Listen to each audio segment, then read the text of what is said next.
The Ares Starfighter is easily one of the most dangerous ships in Star Citizen.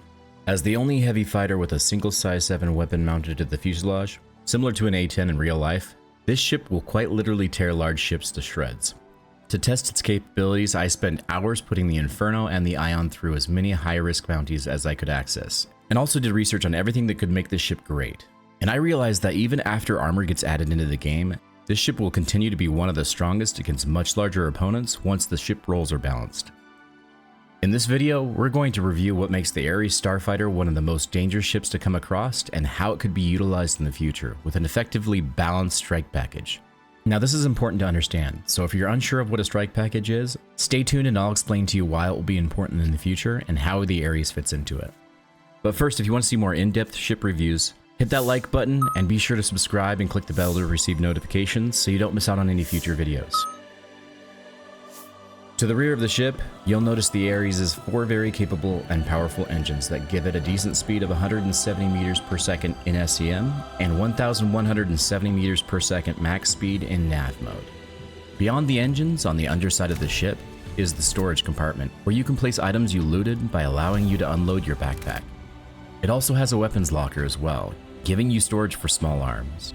On the starboard side of the ship, you'll notice the slight asymmetric design with the massive size 7 weapon on the wing, closer to the center of the ship. You'll also notice the missile launchers at the front of the ship underneath the wings. On the ship's port side, you have the ladder to the cockpit where you can board the ship, lowering a ladder for you to use to enter. With your seat at the front of the ship, the Ares offers you great forward and positive vertical visibility and a fairly decent peripheral visibility, giving you the capability to see targets immediately in front of you, to the sides, and during combat that may turn into a rate fight where you're trying to get into position behind your target. The Ares Inferno is by every definition, in my opinion, one of the most psychologically demoralizing to come across, with the scary ability to turn an enemy into Swiss cheese in a matter of seconds with the SF-7B. While its focus as a heavy fighter is to take down the heavyweights, such as sub-capital and capital ships, its absolutely destructive weapon can take down small ships and bombers in a flash, and can wreak havoc without breaking much of a sweat, and without regard for anyone's feelings. While the Gatling cannon is the Inferno's greatest strength, it can also be a weakness during longer engagements, forcing it to disengage and return to a landing pad or FARP to rearm once it's black on ammo, giving the Ion the advantage by having a much longer loiter time thanks to the capacitor that recharges the laser cannon. With 12 Arrestor 3 missiles and 8 Viper 3 missiles, this gives both variants a sizable payload of 20 size 3 missiles that are capable of taking down small and medium ships.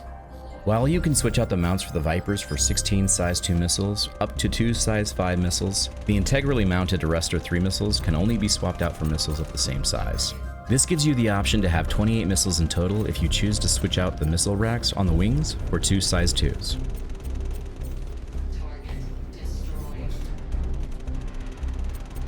Heavy fighters in Star Citizen are some of the harder hitting ships in the game, enabling the Ares to hit above its weight class with 2 size 2 shield generators, 2 size 2 power plants, and 3 size 3 coolers.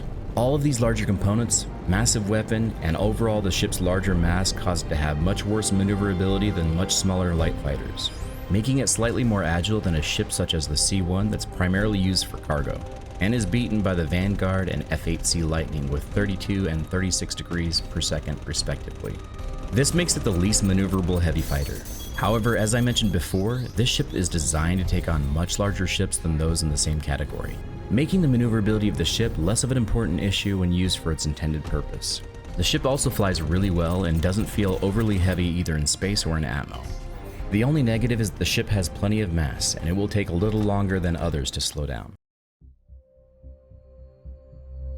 As you may already know, stock components aren't necessarily a bad thing, but they definitely aren't always great. So I recommend grabbing your wallet and going on a quick shopping spree to upgrade your shields for your slick new ride. For shield upgrades, I'd recommend going to Cousin Crow's on Orison to trade out your full stops for 2 of the 7MA Lorica shield generators that will greatly increase your health from 18,000 to 20,750 HP. Alternatively, you can also get the Lorica from Platinum Bay at the station at Hurl 2 or an Omega Pro at New Babbage on Microtech. As far as any other upgrades, you won't need any other components unless you want to swap out different missile sizes or a faster quantum drive, but the loadout it comes with is plenty capable. As it stands now, the Ares Starfighter is an extremely capable ship that can take down many different sizes of ships, both big and small. While I don't recommend getting in rate fights with small fighters, if you're accurate with your shots, you should be able to take down most light fighters in a single pass or in a quick radius fight. The Ares is largely a very one-dimensional ship, primarily only being useful for bounty hunting. While it is a great ship for bounties and taking out many different ships, currently a single Ares can spell disaster for a Hammerhead or even an Idris at the right distance, and even a small contingent of Gladius fighters can take down a Hammerhead. But this may one day change when ships are balanced and ship roles begin to impact decisions on what fighters they take for different missions and events that will one day be added, and ship armor is fully a part of the game. This might prevent the same group of Gladius fighters from doing any real damage to a Hammerhead. This will ultimately affect the need for organized groups to have strike packages. Essentially, a strike package is a group of ships with different capabilities that are launched together to perform a strike mission. This would consist of bombers to attack hard targets like buildings and moving targets such as capital ships and subcapital ships, a combat air patrol to cover the bombers and other ships by destroying incoming fighters. A seed element or a suppression of enemy air defenses are primarily used for destroying turrets, anti-air or anti-ship weapons platforms. Recon ships for pre-raid and post-raid reconnaissance, refueling, rearm, and repair ships to extend the mission AO and increase time on target, AWACS for near and far target tracking for a battle group, and E-war ships for jamming enemy ships. The Ares will be one of the ships that will be heavily utilized and extremely destructive in this type of environment when used for seed operations or anti-capital ship operations. Now, while none of this is currently in the game, there is enough information about armor and what capital ships, bombers, and ship balancing could look like in the future. I believe that once the changes like armor and more ship balancing are made, we will start to see the role of each ship matter more, and I am looking forward to it. One of the things I love about Star Citizen is that it has so many iconic ships, and the Ares Starfighter is no exception. Its beautiful, sleek, and unique design make it easily one of my favorites. The ship overall is a great fighter to use for bounties and will one day play an even bigger role in the future, and I highly recommend it as a heavy fighter. However, as it's only good for destroying ships, you won't be hauling any small boxes or using it for anything but bounties. What do you think of the Ares Starfighter? Do you prefer the Ion or the Inferno? Let me know in the comments below.